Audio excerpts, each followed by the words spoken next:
women's hockey team coming off a sweep of Bemidji State. They haven't lost to Mankato since 2022. A hot start in this one as well. Puck finds its way back to the point. Hannah Baskin lets one rip. Freshman and WCHA Rookie of the Week Caitlin Kramer in front, getting tippy with it. The Bulldogs grab the early lead, and just a few minutes later, it's the captain, Clara Van Wieren, dumping it down low, and that pinball goes right back to her. She fires home a backhander to double the lead to 2-0.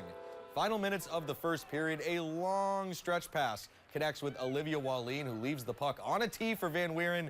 She tickles the twine with a nasty one-timer. Back-to-back goals from the captain makes it three's company. Van Wieren would complete that hat trick in the third period. Wallin and Kramer each had 2 goals apiece, and the Bulldogs explode for 8 goals in the series opener. With the win, the Dogs will host the first round of the WCHA playoffs.